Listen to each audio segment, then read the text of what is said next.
Good morning, everyone. Buenos días a And todos. we Y decimos alabanza al Señor. La música de esta mañana ha sido especialmente estelar. No es que no haya sido otras mañanas, pero esta mañana, wow. Así que decimos gracias a nuestros músicos y decimos alabado sea el Señor. Qué bueno verte aquí. Vamos a orar y sumergirnos profundamente y pedir que el Espíritu de Dios hable a nuestros corazones. Oremos. Padre Celestial, gracias por estar aquí con nosotros. Guíanos por tu Espíritu Santo. Bendícenos. Tenemos que pensar que a pesar del predicador, a pesar de las distracciones, a pesar de la carga de trabajo, tenemos que pensar que ustedes han convocado esta reunión en este momento porque tienen un propósito. Y por eso oramos para que cualquiera que sea ese propósito se lleve a cabo y se realice. Gracias por bendecirnos ahora. Tenemos una Biblia, somos bendecidos, tomamos aire, somos bendecidos, estamos aquí entre tu gente, somos bendecidos, somos parte de tu iglesia, te invocamos como nuestro Padre. Entonces, háblanos ahora, oramos, te lo agradecemos, confiando porque oramos en el nombre de Jesús. Amén.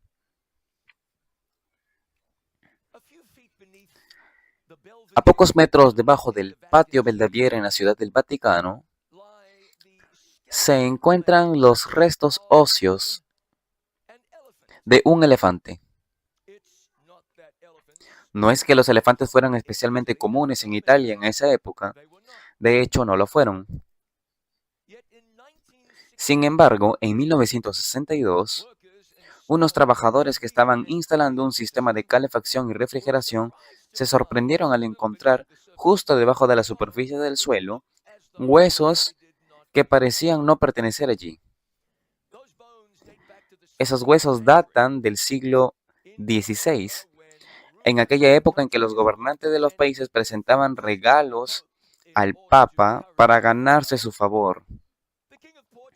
El rey de Portugal quería permiso para ampliar el control de su país sobre las rutas marítimas hacia la India, con la esperanza de convencer al Papa León IX para que viera con buenos ojos su petición. Envió un tesoro de objetos raros al Vaticano. Él envió oro, envió joyas, textiles y envió un elefante.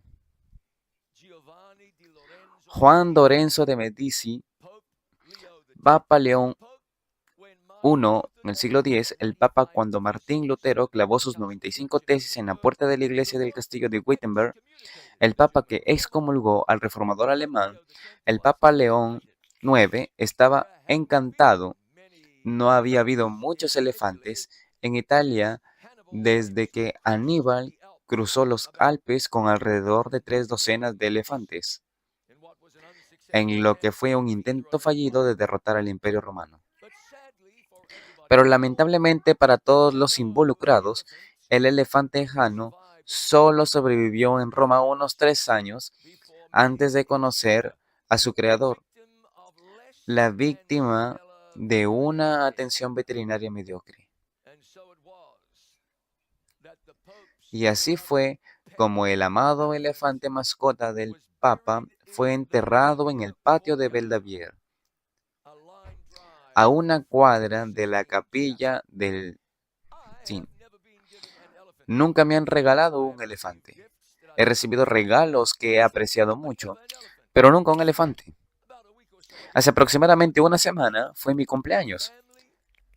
Mi familia no me dio un elefante, lo cual probablemente esté bien, ya que no tengo un lugar donde guardar o cuidar razonablemente un elefante. Regalos. Eso fue un regalo. La Biblia se centra en los regalos, especialmente en un regalo, porque de tal manera amó Dios al mundo que ha dado al hombre todo lo que necesita para vivir. La Biblia nos habla del regalo de Dios, que es la vida eterna. Los reyes magos trajeron regalos al niño Jesús y a sus padres. María compró un frasco de alabastro con ungüento para dárselo a Jesús. Y Dios ha dado a su pueblo un don especial, no con colmillos y trompa, pero el don de todos los dones, con demasiada frecuencia no reclamado, con demasiada frecuencia no utilizado, con demasiada frecuencia descuidado. Es el regalo que lo cambiaría todo. Es el regalo que nos cambiaría.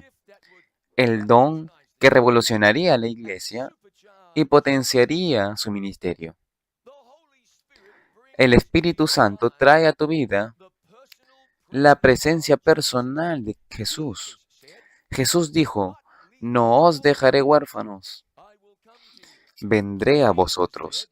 Jesús dijo, cuando venga el Espíritu de verdad, Él os guiará a toda la verdad. Derramado en Pentecostés, el Espíritu del Dios vivo dio poder al mensaje y resultó en la conversión de miles de personas en un solo día.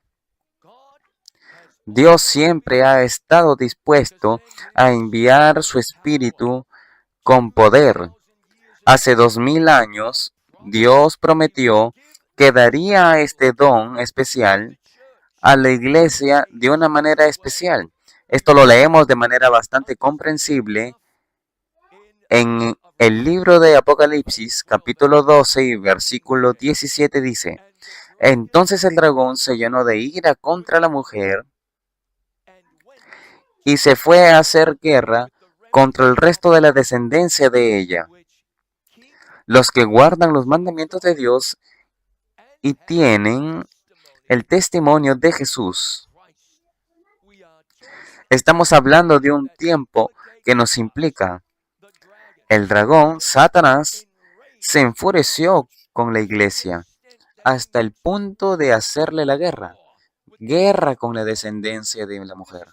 Esto no es una escaramuza, esto no es un fracaso, esto no es una batalla. Guerra, damas y caballeros, guerra contra el remanente, aquellos que guardan los mandamientos de Dios y tienen el testimonio de Jesús.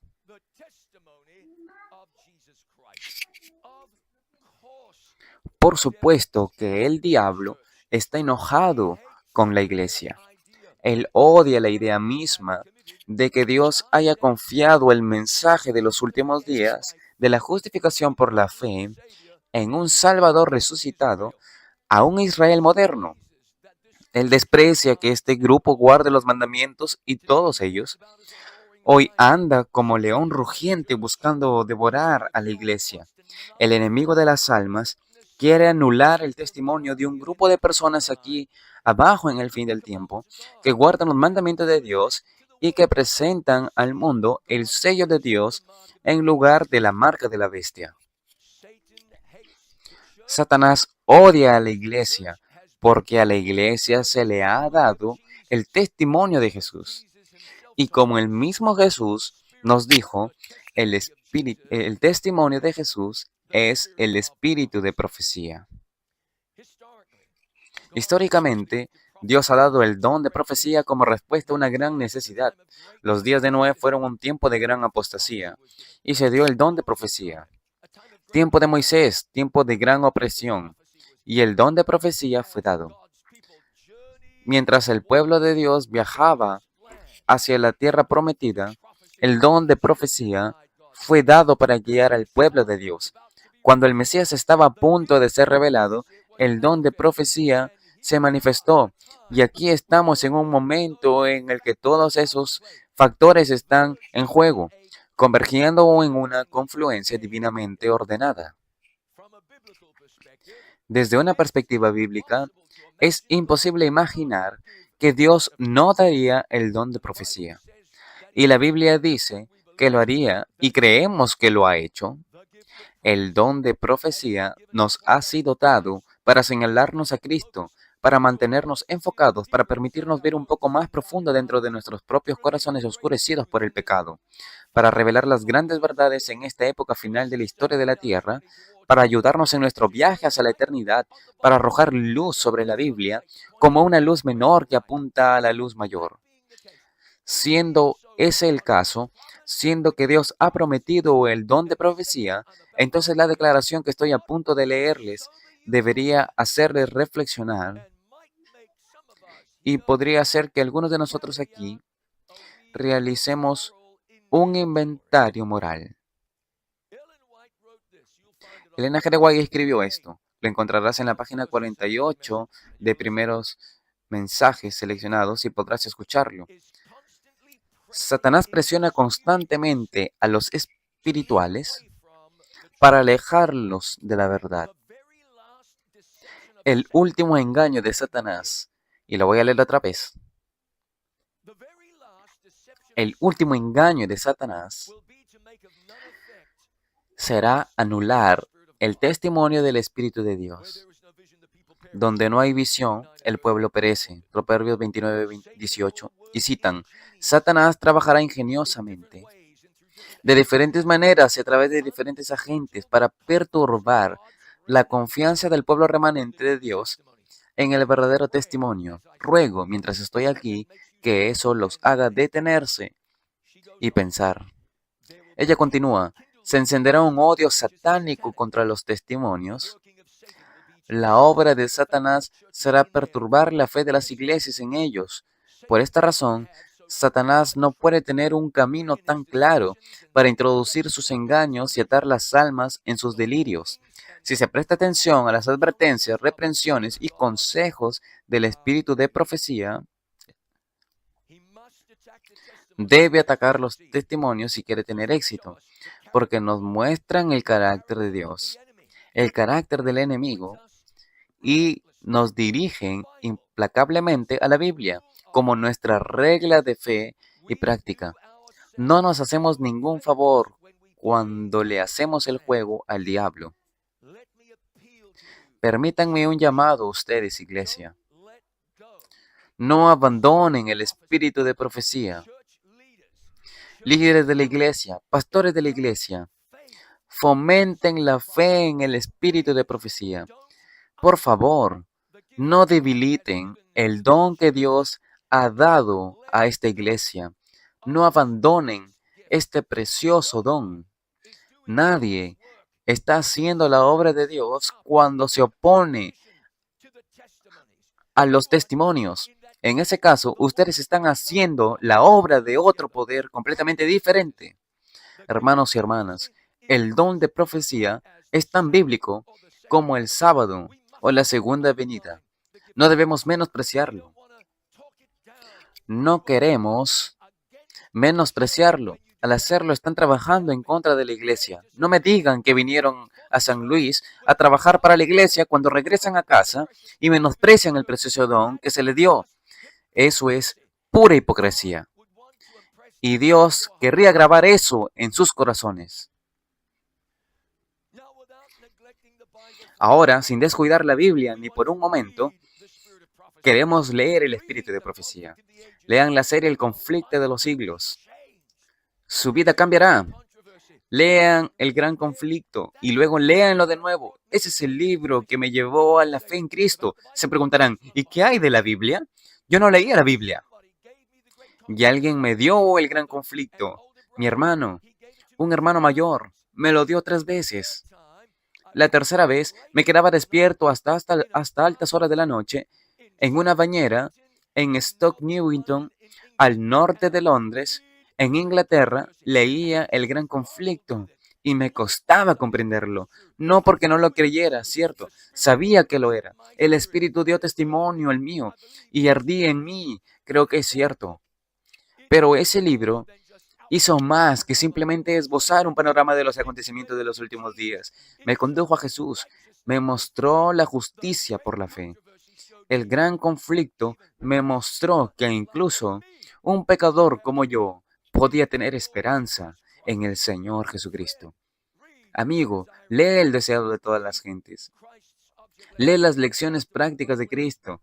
Después de mi bautismo, en la iglesia New Gary, en el centro de Londres, el pastor David Cox, hombre de Dios, gracias Pastor Cox, me dio una copia de las lecciones prácticas de Jesús y de la historia de la redención. Leí esos libros, los devoré y me formaron y moldearon. Al leer verás el carácter de Cristo, verás el amor de Dios. El pueblo de Dios tenía la ley de antaño y sin embargo Dios levantó a Jeremías, Isaías y Ezequiel con un mensaje profético para esa época. La iglesia primitiva tenía todo. El Antiguo Testamento, Muchos de sus miembros conocían personalmente a Jesús, lo habían tocado. Sin embargo, Dios levantó a Pablo, a las 4 hijas de Felipe, a Ágabo, a Pedro, a Bernabé y a Silas. Dios dio el don de profecía para guiar a la iglesia naciente. Y Dios ha dado el don de profecía para ayudar a madurar la iglesia del fin, preparándola para la venida de Cristo. No defendería el ministerio del NGDY si la Biblia no lo hiciera. El remanente que tiene el testimonio de Jesucristo, me dirás que Dios te dará un don y que lo devolverás. ¿Quién haría eso? Claro, queremos mantener un equilibrio, pero te atribuyo la madurez espiritual suficiente para hacerlo. Alguien podría preguntar, ¿y qué pasa con quienes abusan de los escritos del NGDY? Hay gente que abusa de los teléfonos celulares y sin embargo, todos aquí tienen uno. Nunca pensaste en tirarlo. Hay gente que hace mal uso de los automóviles y no se camina a todas partes. La gente hace mal uso de Internet y desde que estás en San Luis no has dejado ni has visto a nadie llevando un periódico. La gente hace mal uso de la Biblia. No estás a punto de convertirte en ateo. Dios suscitó este don para su pueblo. Al repasar nuestra historia, habiendo recorrido cada paso del progreso hasta nuestra posición actual, puedo decir, alabado sea Dios al ver lo que Dios ha obrado. Estoy lleno de asombro y de confianza en Cristo como líder. No tenemos nada que temer por el futuro, salvo que olvidemos cómo el Señor nos ha guiado y sus enseñanzas en nuestra historia pasada. Dios es el dador de dones. Él ha dado el don de profecía a la iglesia. Y Dios quiere desatar el don del Espíritu Santo en tu vida, en tu ministerio, en tu congregación. Y puedes tener ese don sin restricciones, con un poder desenfrenado. Jesús dijo, si ustedes, siendo malos, saben dar buenas cosas a sus hijos, ¿cuánto más su Padre Celestial dará el Espíritu Santo a quienes lo pidan? Damas y caballeros, pueden tener el don del Espíritu con poder, no para ser poderosos, sino para que Cristo haga cosas mayores a través de ustedes. Francia donó la Estatua de la Libertad. El magnate indio Mukesh Ambani le regaló a su esposa un Airbus 319. Su hermano le compró a su esposa un yate de 84 millones de dólares. Sin embargo, nada de eso se compara con lo que Dios les da gratuitamente a través del Espíritu Santo. La máxima prioridad de los discípulos, después de que Jesús ascendió al cielo, orar por el derramamiento del Espíritu. Fue una respuesta espectacular. Regresaremos a Romanos. Lo haremos rápidamente. Veremos lo que Dios quiere hacer en tu vida, en tu iglesia, en su iglesia, a través de este don del Espíritu Santo. Martín Lutero llamó al libro de Romanos la parte principal del Nuevo Testamento y el Evangelio más puro. William Tyndale dijo que los cristianos deberían estudiarlo a diario, pues es el pan de cada día del alma. Lo he estado leyendo en mi tiempo devocional todos los días durante lo que debe ser 1 año y medio o 2 años. William Tyndale se refirió a Romanos como el principio y la parte más excelente del Nuevo Testamento. Ayer terminamos en Romanos 6, cuando vimos que el cristianismo experiencial es morir diariamente al yo. Habiendo sido liberados del pecado, se convirtieron en siervos de la justicia, porque así como para iniquidad presentaron sus miembros, a la inmundicia y a la iniquidad, así también ahora tus miembros, siervos de la justicia para santificación. Y luego Romanos 7. Ahora bien, Romanos 7 es la gran prueba de la realidad del libro de Romanos. Podemos hablar de estar muertos al pecado, pero la fe en Cristo no se trata realmente de la ausencia de algo. Se trata de la presencia de alguien. Pablo lo dejó claro. Sí, justicia, sí, fe, yes, gracia. Sí, muerte al pecado. Y luego dijo, pero yo soy carnal, vendido al pecado. Hago lo que no quiero hacer. No hago lo que quiero hacer. Pregunta que no voy a responder, porque a los adventistas les encanta discutir sobre tonterías. ¿Es este el Pablo convertido? ¿Es este el Pablo inconverso? Un momento. ¿Te identificas con eso? Sí, puedes, o eres un mentiroso. Todos nos identificamos con eso. No se trata realmente de si este es el Pablo convertido o el inconverso. Este es quien quiera que la mire, quien quiera que mire a Jesús, quien quiera que esté en la carne, en lugar del Espíritu. Pablo clamó desesperado, ¿quién me librará de este cuerpo de muerte? Y si Dios hubiera inspirado a Pablo a terminar Romanos ahí, seríamos los más miserables de todos. Pero Pablo responde a su propia pregunta. ¿Quién me librará? Dice, doy gracias a Dios por Jesucristo mi Señor. Y luego sigue una de las colecciones de palabras más notables jamás reunidas. Háblanos, Señor. Por lo tanto, ya no hay condenación. Ahora, detente un momento. ¿Te gustaría eso? ¿Quieres leer eso y aplicar eso a ti mismo? Si quieres reclamarlo, guárdalo en tu corazón. Sigamos leyendo. Ahora pues ninguna condenación hay. ¿Para quiénes? Para los que están en Cristo Jesús, los que no andan conforme a la carne, sino conforme al Espíritu. Porque lo que la ley no pudo hacer, por ser débil por la carne, Dios enviando a su Hijo en semejanza de carne de pecado, y a causa del pecado condenó al pecado en la carne, para que la justicia de la ley se cumpliese en nosotros, que no andamos conforme a la carne, sino conforme al Espíritu. Y ahí está la clave, el Espíritu. Si dependiera de vosotros resolverlo todo, no tendrían esperanza, pero mediante el poder del Espíritu Santo, Dios promete hacer en tu vida, en esta iglesia, lo que nunca podrías hacer por ti mismo. Confías en tus propias fuerzas. Romanos 7. Apartas la mirada de Cristo. Romanos 7. Justificación por obras. Romanos 7. El antídoto, la respuesta es el Espíritu Santo. Mira el versículo 5. Porque los que son de la carne se preocupan por las cosas de la carne, pero los que son después del Espíritu, las cosas del Espíritu. Pablo dice, porque ocuparse de la carne es muerte, pero ocuparse del Espíritu es vida y paz. No dijo que ocuparse de la carne sea malo o indeseable, es peor que eso. Dijo que es muerte. Y este es el problema que tienen muchos en la iglesia.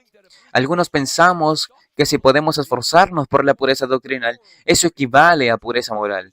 La pureza doctrinal es buena, pero no es pureza moral. La pureza proviene de la presencia de Cristo en tu vida y la presencia de Cristo viene a través de la persona del Espíritu Santo. Demasiados de nosotros tenemos una mentalidad carnal, demasiados de nosotros no estamos conectados con Jesús, siguiendo los pasos de la fe, porque Pablo dice que la mente carnal es enemistad contra Dios, porque no se sujeta a la ley de Dios, ni tampoco puede ser imposible. Cuando tu mente es terrenal, estás desincronizada con la mente de Dios. Tú y Dios no están en la misma onda. No tienen nada que ver con que no seas lo suficientemente bueno. Todo tiene que ver con tu falta de mente espiritual.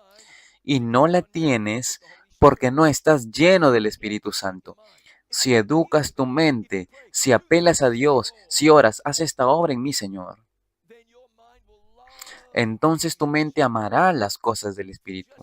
Si simplemente te comportas como sonámbulos en tu fe, amarás las cosas de la naturaleza carnal. Pablo dice, los que viven según la carne no pueden agradar a Dios. Pero gracias a Dios, eso no tiene por qué ser nuestra experiencia. Versículo 9, pero no estás en la carne, sino en el Espíritu. Si el Espíritu de Dios mora en ti, lo cambia todo. El Espíritu Santo mora en ti. entonces estarás en el espíritu y no en la carne. Y entonces intentas descifrar cómo deshacerte de ese mal genio. La pornografía te arrastra a alguna computadora portátil. Estás enojado, mezquino, orgulloso o amargado y dices, Dios, ¿quién me librará de este cuerpo de muerte? Acabamos de descubrir que Jesús lo hará por el poder del Espíritu Santo.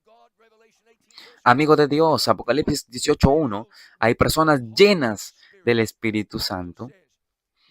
La Biblia dice, si alguno no tiene el Espíritu de Dios, ni ninguna mujer tiene el Espíritu de Dios, no es de él. La diferencia es el Espíritu Santo. Imagina a Jesús viviendo su vida en ti, llenando tu vida, habitando tu corazón. El Espíritu de Dios es la diferencia. ¿Cuándo fue la última vez que le pediste a Dios que te bautizara con el Espíritu Santo? Si no fue esta mañana, ¿en qué estás pensando? Empezando el día diciendo, estoy bien. ¿Quieres bautizarme hoy? No, estoy bien, lo tengo todo bajo control.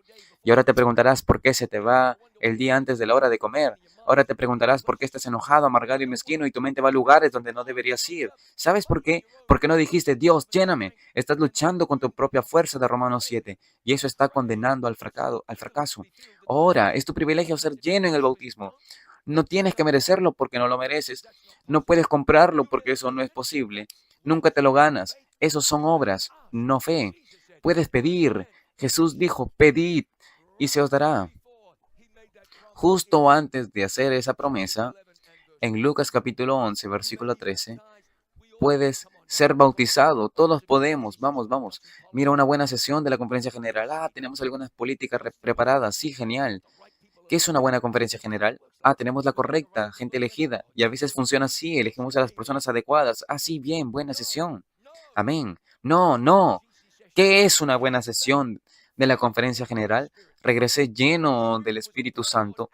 El Espíritu Santo fue derramado. Buena sesión de la conferencia general. Si una buena sesión de la conferencia general no presencia el derramamiento del Espíritu Santo, digan lo que quieran, fue un fracaso y un fracaso costoso. Pero si el Espíritu de Dios se derrama sobre la iglesia mundial, cuando nos reunimos así, valió la pena. Gracias, Jesús, por visitarnos, porque eso es lo que necesitamos. Ese es nuestro privilegio. Quiero decir, dejen que el Espíritu de Dios sea su guía. Ya saben, los balleneros del siglo XIX tenían un dicho: por debajo de los 40 grados de latitud, 40 grados de latitud sur, eso es justo alrededor de Buenos Aires, no hay ley. Por debajo de los 50 grados, dice el dicho, no hay Dios. Después de que el HMS Endurance se quedara atascado en el hielo cerca del Polo Sur, el explorador británico Ernest Shackleton y su tripulación viajó a la remota y desolada isla Elefante, a unos 560 kilómetros de distancia. Sabiendo que no había esperanza de sobrevivir allí, Shackleton y 5 de sus tripulantes subieron a un bote salvavidas de 6 metros de largo y se dirigieron a la isla Georgia del Sur, 1.320 kilómetros a través del mar más agitado del planeta, 1.320 kilómetros a través de la impredecible anarquía del pasaje de Drake. El viaje estaba condenado al fracaso. Hubo momentos en ese viaje en que todos pensaron que morirían. Hubo momentos en que miraron hacia arriba y vieron las estrellas en el cielo y luego se dieron cuenta de que eso no son estrellas. Esas no son estrellas.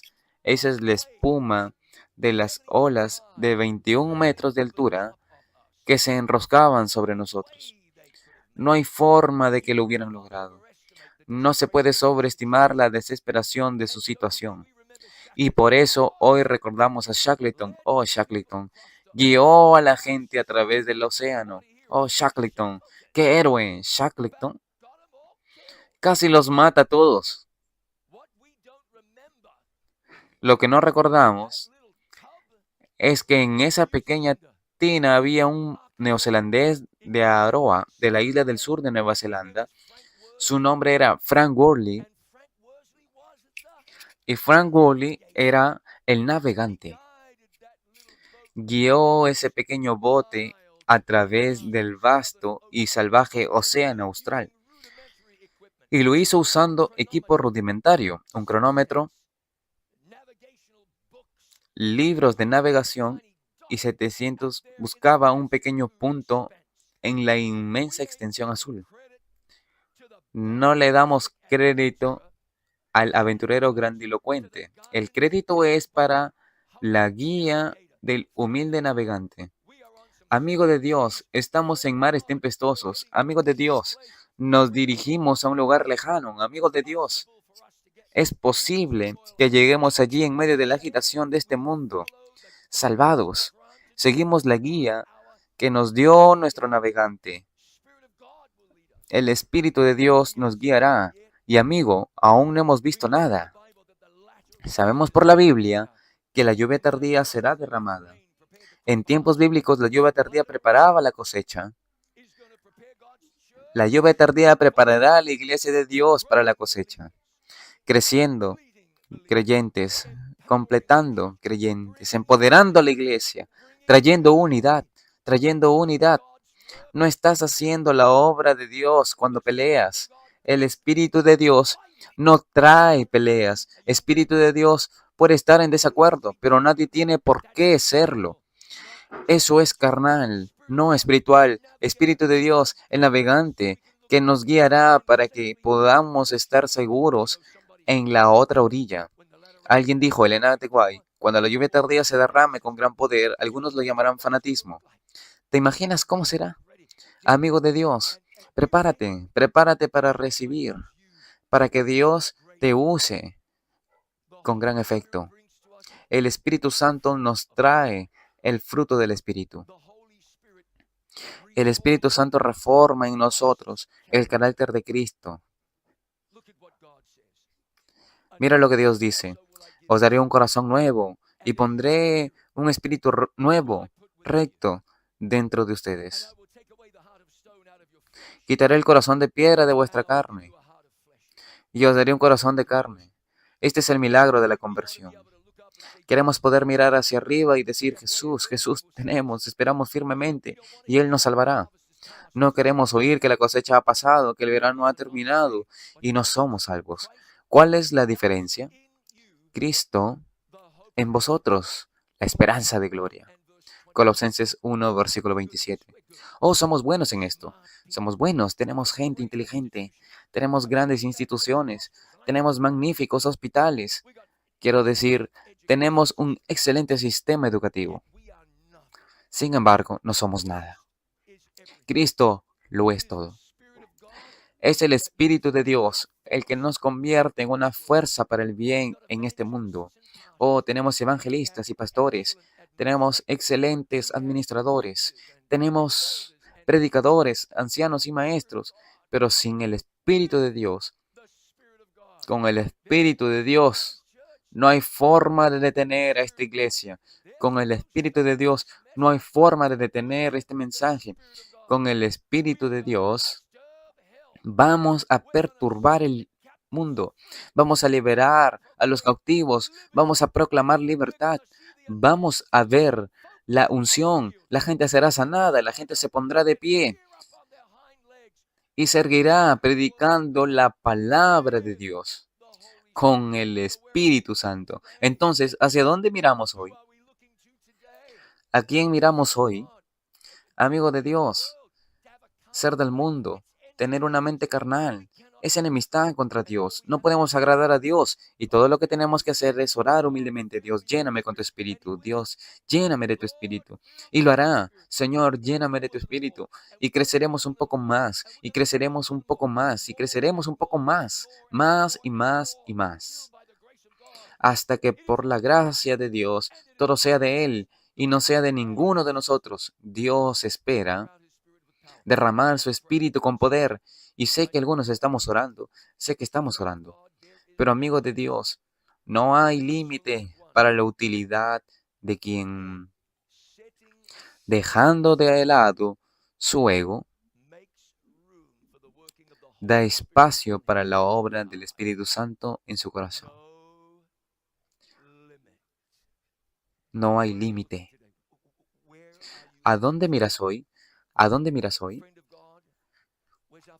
Amigo de Dios, ¿dónde está nuestro enfoque hoy? ¿Estamos apelando a Dios, lléname de tu Espíritu, Señor? No se haga mi voluntad, sino la tuya. Hace unos años, en el maratón de Chicago, uno de los más importantes, ocurrió algo bastante notable. Una mujer que corría su primer maratón se llamaba Adriana Pertia, era de Rumania. Una mujer que corría su primer maratón se encontraba a kilómetros de distancia. Nadie se lo esperaba. Hacía un calor sofocante, muchos de los favoritos se habían quedado atrás y la señora Pertia estaba a punto de ganar uno de los grandes de todos. Ahora, pueden ver esto y es impactante. Al tomar la última curva y correr por esta larga recta hacia la meta, la señorita Pertia se da cuenta de que va a ganar. Debe ser una gran sensación completar una maratón. Iba a ganar la maratón de Chicago. Y mientras corría, la multitud la vitoreaba. Es seguro de que medio Bucarest estaba allí animando a Adriana. Ah, y le encantaba. Oh, mírenme, voy a ganar. Empieza a chocar los cinco con la gente, con los espectadores, sonríe, saluda. Y entonces la cámara se enfoca en la pista y aparece una imagen siniestra. Un atleta etíope aparece, pero no, preocúpate, está tan atrás, no hay manera de que gane esto.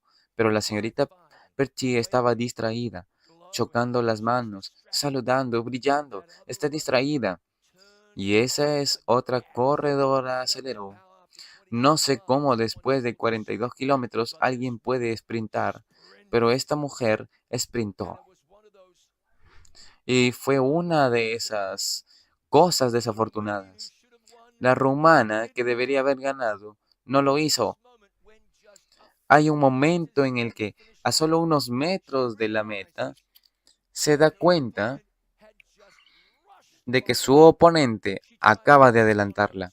Intenta responder, pero es demasiado poco y demasiado tarde. Y en lugar de llegar primera, fue derrotada porque se dejó distraer. Amigo de Dios, hay algo un poco pretencioso en esa historia.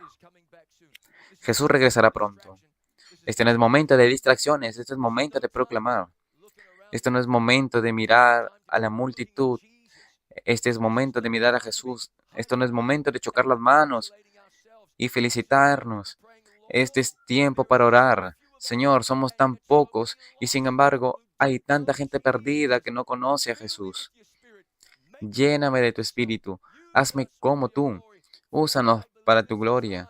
Amigo, creo que ese es el momento. Creo que es el momento. Creo que es el momento. Jesús viene pronto. Podemos ser llenos de su Espíritu Santo. Roguemos a Dios y sigamos suplicando. No yo, sino tú. No carnal, sino espiritual. No mi voluntad, sino la tuya, Señor. No mi iglesia. Esta es tu iglesia. No es mi mundo, es tu mundo. Y la gente debe ser salvada. Úsanos, Señor. Puede ser esta nuestra oración hoy. ¿Dirías amén? Vamos, tienes que orar conmigo. Padre Celestial, es tarde. Es tarde en la historia de este mundo. Y sabemos que Jesús regresará pronto. Aquí está tu iglesia. Estamos al borde del precipicio, al borde del mayor movimiento de tu Espíritu Santo desde Pentecostés. Estamos allí y te agradecemos que la misericordia caiga sobre nosotros. Te agradecemos que veamos grandes cosas, pero oramos por más. Así que deja que el yo sea removido. Deja que nuestra naturaleza carnal muera. Y deja que Jesús sea formado en nosotros por el poder del Espíritu Santo. No permitas que descuidemos este poder. Y no queremos el poder para nosotros. Oramos para que seamos instrumentos a través de los cuales puedas obrar, para traer honor y gloria al nombre de Jesús. Bendícenos ahora. Oramos. Llénanos con tu Espíritu. Esta es nuestra súplica al cielo hoy, amigo. Si quieres ser lleno del Espíritu, por favor, ¿podrías levantar la mano? ¿Te gustaría ser lleno del Espíritu hoy? ¿Estás pidiendo que Dios te conceda este precioso regalo? Por favor, ¿podrías levantar la mano? Señor, nos extendemos hacia ti, suplicándote por este precioso regalo. Te damos gracias por él, lo reclamamos por fe. Nunca volveremos a ser los mismos, porque creemos y oramos en el nombre de Jesús, por favor, di conmigo, ahora, amén y amén.